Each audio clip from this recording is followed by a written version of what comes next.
ठंड में गरीब बहू का लंच बॉक्स व्यापार। घर के आंगन में शांति देवी के चिल्लाने की आवाज गूंज रही थी। वो अपनी छोटी बहू रोशनी पर बुरी तरह बरस रही थी। बहू, मैंने तुझे कितनी बार बोला है कि खाना सही से बनाए कर, लेकिन तू है कि मेरी एक नहीं सुनती। हर बार कुछ न कुछ गड़बड़ जरूर करती है। सास की ऐसी बातें सुनकर और उनका गुस्सा देखकर बेचारी डरी सहमी रोशनी अपनी सास के पास आती है और डरते हुए कहती है, क्या हुआ माँ जी? मैंने खाना तो बिल्कुल ठीक बनाया, फिर आप इस तरह गुस्सा क्यों कर रही हैं? क्या खाने में नमक मिर्च ज्यादा हो गया है? रोशनी की बातें सुनकर शांति गुस्से से खाना छोड़ देती है और उसे खाने की कमी दिखाते हुए कहती है, गलती नहीं, गुनाह किया है तूने। देख, इस खाने में तेरा बाल निकला है और इस घटिया खाने को क्या मैं खाऊंगी? तुझे तमीज नहीं है कि खाना ढककर और सफाई से बनाया जाता है। शांति अभी बोल ही रही थी कि इतने में उसकी बड़ी बहू कविता वहाँ आती है। रोशनी की इस गलती को देखकर वो अपनी सास के कान भरते हुए कहती है, माँ जी, मैंने तो पहले ही कहा था कि इस गरीब को इस घर में लाने का कोई मतलब नहीं है, पर क्या करूँ, मेरी तो किसी ने सुनी नहीं। देवर जी ने लव मैरिज की और आप लोगों ने इसे अपना लिया। अरे मैं जानती हूँ ना कि ये गरीब फटीचर लोग किस तरह रहते हैं। इन लोगों का ना तो रहन सहन का ढंग होता है और ना ही इन्हें अपनी औकात पता होती है। खैर, अब जब देवर जी ने इस भिखारन से शादी कर ही ली है और इसकी एक बेटी भी है, तो आपको तो इसे झेलना ही पड़ेगा। जब से आई है इसने आपके बेटे को आपसे अलग कर दिया है और अब आपको ऐसा खाना खिलाकर भगवान के पास पहुंचाना चाहती है। नहीं दीदी, ऐसी बात नहीं है। मैं मानती हूँ कि मुझसे गलती हो गई और खाने में बाल चला गया, पर सिर्फ एक बाल गिरने की वजह से आप लोग मुझे इतनी खरी खोटी सुनाएंगे, ये सही नहीं है। मैंने जानबूझकर कुछ नहीं किया। रोशनी रोने लगती है। दरअसल रोशनी का पति विवेक काम के सिलसिले में शहर गया हुआ था और उसने रोशनी को घर पर छोड़ रखा था। रोशनी के ससुराल वाले उसे जरा भी पसंद नहीं करते थे, क्योंकि विवेक और रोशनी ने प्रेम विवाह किया था। साथ ही रोशनी को पहले एक बेटी हुई थी, जिस कारण उसकी सास उससे और भी ज्यादा चिढ़ा करती थी। रोशनी को सब ताने दे ही रहे थे कि तभी उसकी बेटी पिंकी उसके पास आती है और अपनी माँ को प्रोटेक्ट करते हुए कहती है, दादी, आप मेरी मम्मा को गंदा गंदा क्यों बोल रही हो? मम्मा सुबह से काम कर रही है, मम्मा ने तो चाय भी नहीं पी। आप हमेशा मम्मा को रुलाती हो, आप बहुत गंदी हो। मम्मा ने खाना बहुत प्यार से बनाया था, मैं देख रही थी। आप मम्मा को मत डांटो, वरना मैं पापा को बता दूंगी कि आप मम्मा को मारती हो और डांटती हो। ए लड़की, अपनी जुबान को लगाम दे, वरना एक झापड़ में दीवार पर चिपका दूंगी। बड़ी आई अपनी माँ की वकालत करने वाली।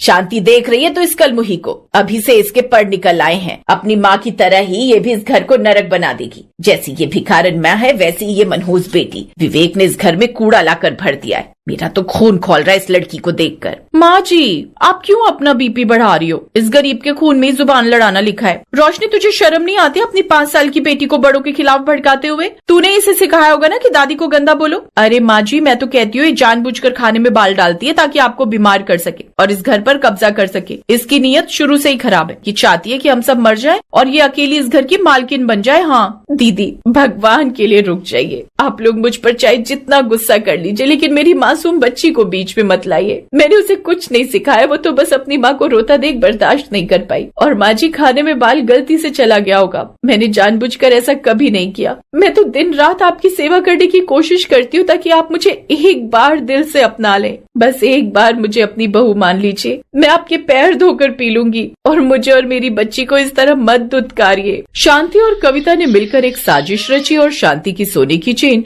रोशनी के कमरे में छिपा दी। फिर चोरी का इल्जाम लगाकर हंगामा शुरू कर दिया। अरे मेरी चेन मिल गई। देखो कविता बहू, ये रही मेरी चेन इस रोशनी के फटे हुए कपड़ों के बीच। रोशनी, तू इतनी नीच निकलेगी ये मैंने सोचा नहीं था। तूने मेरी ममता का फायदा उठाया और मेरे ही घर में डाका डाल दिया। तू तो चोरनी निकली। अब मैं समझी कि तू क्यों दिन भर मेरे कमरे के चक्कर लगाती रहती थी। तेरी नजर मेरी सोने की चेन पर थी। तूने सोचा होगा कि विवेक शहर गया है तो तू हाथ साफ कर लेगी और किसी को पता नहीं चलेगा। देखा माँ जी, मैंने कहा था ना कि ये शरीफ बनने का नाटक करती है, पर असल में ये बहुत बड़ी खिलाड़ी है। रोशनी, तुझे चेन नहीं मिली क्या जो तूने माँ जी की आखिरी निशानी पर हाथ मार दिया? तूने अपनी औकात दिखाई दी। माँ जी, अब इसे 1 मिनट भी इस घर में रखना खतरे से खाली नहीं है। आज चेन चुराई है, कल को ये हमें नींद की गोलियां देकर घर का सारा जेवर और पैसा लेकर रफू चक्कर हो जाएगी। इसे अभी के अभी धक्के मार कर निकालो। माँ जी, मैं आपके हाथ जोड़ती हूँ, भगवान कसम मैंने ये चेन नहीं छुई। ये यहाँ कैसे आई मुझे नहीं पता। कोई मुझे फंसाने की कोशिश कर रहा है। माँ जी, बाहर देखिए कितनी बर्फीली हवा चल रही है, घना कोहरा। इतनी रात को मैं इस छोटी सी जान को लेकर कहाँ जाऊंगी?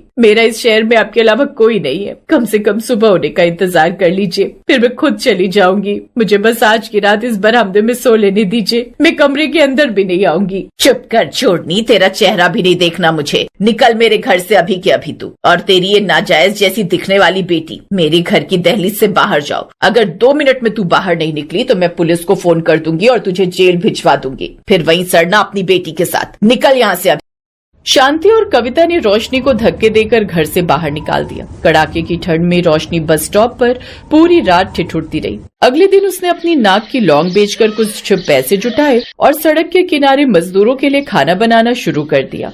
अरे ओ बहन जी, क्या आप ये खाना बेच रही हो? हम सुबह से भूखे हैं और इस ठंड में पेट में चूहे कूद रहे हैं। पास में कोई दुकान भी नहीं है जो कुछ गरम मिल जाए। अगर आप हमें 2 रोटी और थोड़ी सी ये सब्जी दे देंगी तो आपका बड़ा एहसान होगा। हम अपनी सूखी रोटी खा खा कर थक गए हैं। इस मौसम में कुछ गर्मा गर्म मिल जाए तो जान में जान आ जाए। बताइए कितने पैसे हुए? हम गरीब लोग हैं, थोड़ा रियायत करना। हाँ भैया, ये खाना आप लोगों के लिए है। मैंने अभी अभी ताज़ा बनाया है। देखिए धुआं निकल रहा है। आप आराम से बैठिए, मैं आपको थाली लगा कर देती हूँ। सिर्फ 25 रुपए की थाली है। इसमें आपको भरपेट रोटी, सब्जी और थोड़ा सा अचार भी मिलेगा। भैया, मैं भी आपकी तरह मेहनत कर रही हूँ। मुझे बस इतना चाहिए कि मेरी बेटी का पेट भर सके और मैं उसे इस ठंड से बचा सकूँ। आप खाइए और बताइए कि स्वाद कैसा है। अगर नमक कम लगे तो बता देना। रोशनी का लंच बॉक्स का काम चल निकला। 2 महीने बाद जब विवेक वापस आया तो उसने अपनी माँ और भाभी की सच्चाई जानी और रोशनी को ढूंढते हुए उसके स्टॉल पर पहुंच गया। पिंकी, मेरी बच्ची की ये हालत। माँ और भाभी ने तो मुझसे कहा था कि तुम अपनी मर्जी से घर छोड़कर कहीं चली गई हो। मुझे यकीन नहीं हो रहा कि मेरी माँ इतनी गिर सकती है कि अपनी बहू और पोती को इस कड़ाके की ठंड में सड़क पर मरने के लिए छोड़ दिया। रोशनी, मुझे माफ कर दो। मैं अपनी माँ पर अंधा भरोसा करता रहा और तुम्हें इस मुसीबत में डाल दिया। चलो मेरे साथ, अब सब ठीक हो जाएगा। नहीं विवेक जी,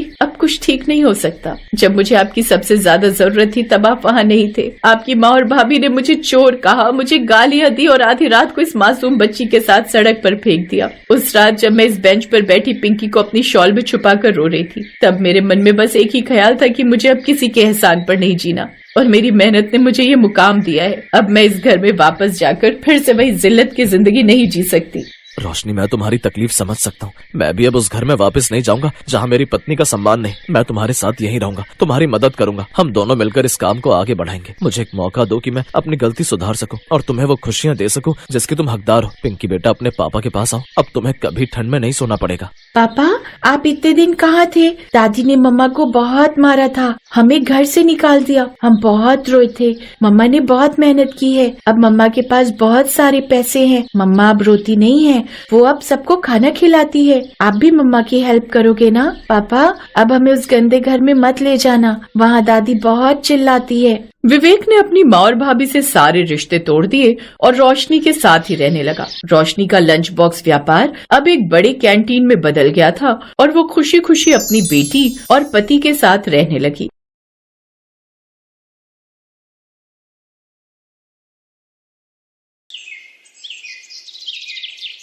बहन जी, आपकी क्या डिमांडें हैं? डिमांड? नहीं बहन जी, हमारी कोई डिमांड नहीं है। ऊपर वाले की कृपा से उसका दिया सब कुछ है हमारे पास। बस अब तो संस्कारी और गुणी बहू चाहिए जो हमारे घर को अच्छे से संभाल सके।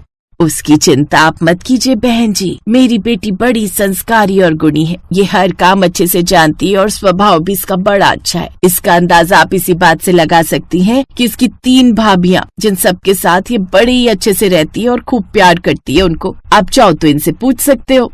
नहीं, आपने बता दिया उतना ही काफी है। लड़की देखने से ही संस्कारी लग रही है। आदित्य बेटा, अगर तुम्हें युविका से कुछ पूछना है तो पूछ सकते हो। नहीं आंटी जी, मुझे कुछ नहीं पूछना। अगर माँ को युविका पसंद है तो मुझे भी पसंद है। फिर भी बेटा, कोई बात कहनी हो तो या कोई डिमांड हो तो बता सकते हो। मेरी तो बस एक ही डिमांड है आंटी जी कि जो भी हो, खाना मुझे गर्म चाहिए। लो, ये भी कोई कहने की बात है बेटा। अगर वो किसी की बहू या पत्नी बनेगी तो ये तो उसका फर्ज है कि वो तुम्हें खाना गर्म ही देगी। ये सुनकर आदित्य खुश हो गया और युविका को देखकर मुस्कुराने लगा। आदित्य को देख युविका भी मुस्कुराने लगी और कुछ महीनों बाद युविका आदित्य के घर दुल्हन बनकर आ गई। ऐसी शादी के 3 दिन बीत गए। संडे वाली शाम। युविका, कल मंडे है और कल से मुझे ऑफिस जाना है। शादी ब्याह के चक्करों में पहले काफी छुट्टियां हो गई हैं मेरी, तो कल तुम मेरा लंच तैयार कर देना। हाँ, बेफिक्र रहिए, मैं लंच तैयार कर दूंगी। अगली सुबह वो अपनी सास के पास जाकर पूछती है, माँ जी, खाने में क्या बनाना है? बहू रोटी सब्जी बना देना, और हाँ आदित्य को घर का बना खाना ही देना। तेरी शादी से पहले वो बाहर का ही खाना खाते आया है, क्योंकि मैं जो उसको लंच बना कर देती थी वो तो दिन तक ठंडा हो जाता था, जिस कारण वो ज्यादातर बाहर का ही खाना खाता था। और तू तो जानती है ज्यादा बाहर का खाना खाना अच्छी बात नहीं, इसलिए तू उसे रोज घर का बना खाना लंच में दिया कर। बिल्कुल माँ जी, बाहर के खाने से तो शरीर में 100 बीमारियां लग जाती हैं। आप बेफिक्र रहिए, मैं उन्हें घर का बना खाना ही दिया करूंगी। ये कहकर युविका रसोई में चली जाती है और खाना बनाने लगती है। कुछ देर बाद आदित्य तैयार होकर ऑफिस के लिए जाने लगता है, तो युविका हड़बड़ाहट में जल्दी से उसका टिफिन लेकर आती है। सुनिए, कहाँ जा रहे हो? अपना लंच तो लेते जाइए। What? Are you kidding? तुम जानती हो ना मैं ठंडा खाना नहीं खाता, मुझे लंच भी गर्मा गर्म ही चाहिए। गरम लंच? लेकिन ये कैसे पॉसिबल है आदित्य? मतलब अभी का पैक हुआ लंच तो दिन तक ठंडा हो ही जाएगा। वही तो, इसीलिए मुझे दिन में लंच के टाइम यानी 1 बजे गर्मा गर्म लंच चाहिए होगा। और अब वो मेरे ऑफिस कैसे पहुंचाना है वो जिम्मेदारी तुम्हारी है, तुम देखो कैसे पहुंचाना है। इसलिए हमने शादी के वक्त तुम्हारे घर वालों से और कुछ नहीं मांगा, मेरी बस एक ही डिमांड थी और वो थी गर्मा गर्म खाना। तो मैडम ठीक 1 बजे गर्मा गर्म लंच मेरे ऑफिस में पहुंच जाना चाहिए। ये कहकर आदित्य वो टिफिन वहीं छोड़कर ऑफिस चला गया। बेचारी युविका हाथ में टिफिन लिए उसे देखती रही।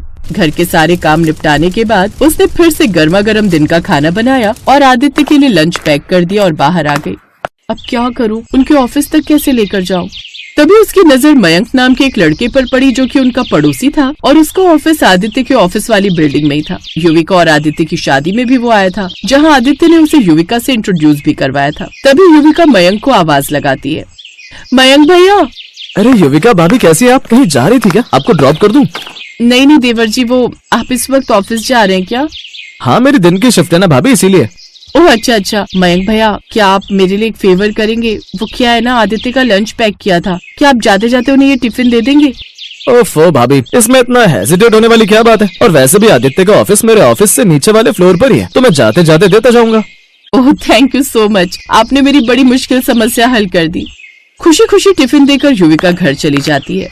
अब ये आदित्य की रोज की आदत हो गई थी। उसे सुबह के नाश्ते से लेकर रात के डिनर तक गर्मा गर्म खाना खाना ही पसंद था। अगर कभी उसे ऑफिस से आने में रात के 10 भी बज जाते, तब भी उसे गर्मा गर्म रोटियां ही खाने के लिए चाहिए होती। ऐसे ही 1 हफ्ता बीत गया और फिर एक रोज जब काफी देर तक मयंक नहीं आया, तब युविका उसके घर गई और उसने डोरबेल बजाई। दरवाजा मयंक की माँ ने खोला।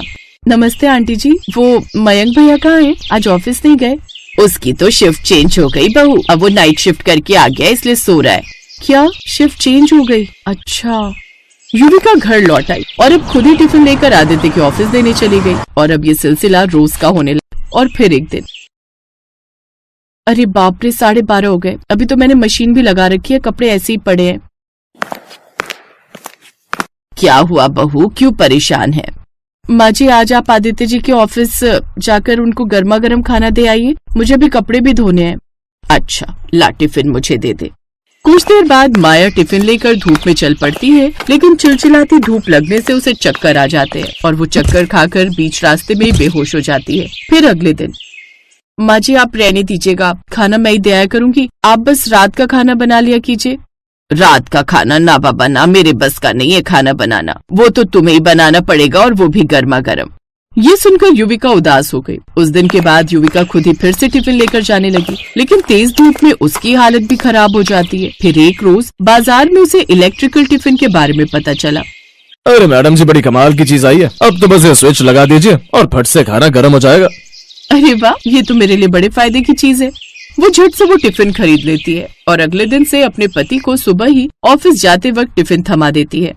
युविका, ये क्या? तुम जानती हो ना मैं ठंडा खाना अच्छे से जानती हूँ, लेकिन आप ध्यान से देखो, ये टिफिन इलेक्ट्रिक टिफिन है, आप इसमें जब मर्जी जितना मर्जी खाना गर्म कर सकते हैं। ये सुनकर आदित्य खुशी खुशी वो टिफिन लेकर ऑफिस चला जाता है। लेकिन फिर एक शाम, अरे बेटा, आज तू जल्दी घर आ गया, और तुझे ये चोट कैसे लगी? हाँ बताओ ना आदित्य, तुम्हारे चेहरे पर ये चोट कैसे लगी? ये सब तुम्हारे उस इलेक्ट्रिकल टिफिन के कारण हुआ है। आज ऑफिस में जैसे ही खाना गर्म करने लगाया, अचानक से वो ब्लास्ट हो गया और देखो कैसे मेरे चेहरे पर चोट लग गई। मैं तो सीधा अस्पताल भागा और अब वहीं से आ रहा हूँ। अब आज के बाद मुझे तुम्हारा ये इलेक्ट्रिकल टिफिन नहीं चाहिए, लेकिन हाँ, खाना गर्म ही चाहिए। अब युविका सच में इन सबसे तंग आ गई थी। अब मुझे ही कुछ करना होगा। अगले दिन युविका ने शाम को सब्जी बनाने के बाद एक साथ ही रोटियां भी बनाकर रख ली, और जब खाना परोसा तो, ये क्या, ठंडी सब्जी रोटी? मैं ये नहीं खाऊंगा। हाँ बहू, ये खाना तो ठंडा है, अब हमें भी गर्मा गर्म खाना खाने की आदत हो गई है। नहीं बनाने वाली मैं कोई गर्मा गर्म खाना, जिसको खाना है ऐसे ही खाओ। और मैं भी तो आप दोनों को गर्मा गर्म खाना देकर रोज खुद ठंडा खाना खाती हूँ। मुझसे तो किसी ने नहीं पूछा कि तू ठंडा खाना कैसे खा लेती है, या हम तेरे लिए गर्मा गर्म रोटी लगा दे। लेकिन नहीं, मैं तो बहू हूँ ना, क्या फर्क पड़ता है। ये कहकर युविका गुस्से में अपने कमरे में चली गई। फिर अगली सुबह संडे था। आदित्य और माया जब सोकर अपने कमरे से बाहर आए तो डाइनिंग टेबल पर गर्मा गर्म ब्रेड पकौड़े बनाकर रखे हुए थे। अरे वाह, गर्मा गर्म ब्रेड पकोड़े, आज तो मजा ही आ जाएगा। लेकिन इसके साथ चटनी होती तो मजा आ जाता ना माँ। मैं अभी युविका को बोलता हूँ। युविका, युविका। वो उसे आवाज देता है लेकिन युविका कहीं नहीं थी। तभी उसकी नजर खाने के साथ रखे एक नोट पर जाती है। ये मेरी तरफ से आखिरी गर्म खाना समझकर इसे खा लो आदित्य, क्योंकि अब मैं कभी वापस नहीं लौटने वाली। Please have it and enjoy it. Aditya और माया का चेहरा उतर चुका था। उनके पास कहने के लिए कोई शब्द ही नहीं बचे थे। अगर हम किसी के घर की बेटी को लेकर आ रहे हैं तो ये मत सोचिए कि सारी उम्र के लिए आप कोई मुफ्त की नौकरानी ले आए, जिससे आप जैसा कहेंगे वो उसे करना पड़ेगा। कम से कम उसकी जरूरतों का ख्याल रखिए। हर दिन गर्म खाना चाहिए ये कहना तो आसान है, लेकिन उस गर्माहट को लाने वाले हाथों की थकान और तकलीफ को समझना भी जरूरी है। Thanks for watching.